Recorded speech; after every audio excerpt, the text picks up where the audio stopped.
Նոր թռիչք, նոր ոգի ու բովանդակություն, այսինքն հայկական վերածնունդ ըստ կուսակցության հիմնադրի։ Հայկական վերածնունդը կմասնակցի առաջիկա խորհրդարանական ընտրություններին, որոնք կուսակցության նախագահ Արտուր Բաղդասարյանի խոսքով Հայաստանի համար վճռորոշ նշանակություն են ունենալու։ Մեր քաղաքական թիմը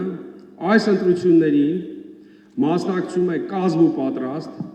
մրցունակ գաղափարներով,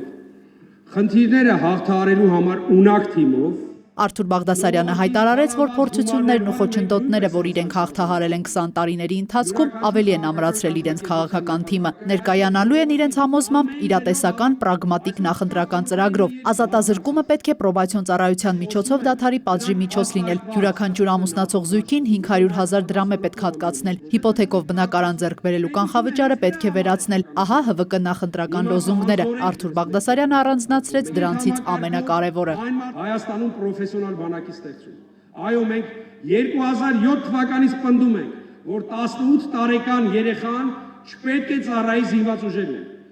Եվ սա մեզ համար քաղաքական առաջնահերթություն է։ Հայկական վերածնունդ կուսակցության նախագահ վերընտրվեց Արտուր Բաղդասարյանը եւ հայտարարեց, որ համախմբված աշխատանքի դեպքում կհասնեն ցանկալի արդյունքի։ Նա յուրօրինակ զգուշացումով դիմեց իր կուսակիցներին։ Ինձ բոլորը ճանաչում եք ստեղ, իմ թիմակիցներն եք, իմ զորքն եք։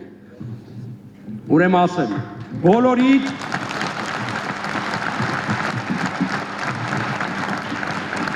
ժողովրդի լեզվով ասած կաշին քերթելու եմ, եթե լավ չաշխատեք։ Հայկական վերածնունդը ընտրության կգնա առանց դաշինքի, համամասնական ցուցակը կգլխավորի Արտուր Բաղդասարյանը։ Համագումարից հետո Արտուր Բաղդասարյանը շտաբ հեռացավ, լրագրողների հարցերին խոստացավ պատասխանել առաջիկա ասուլիսի ընթացքում։ Լիանա Ներսիսյան, Ալբերտ Գալստյան, ժամը լրատվական։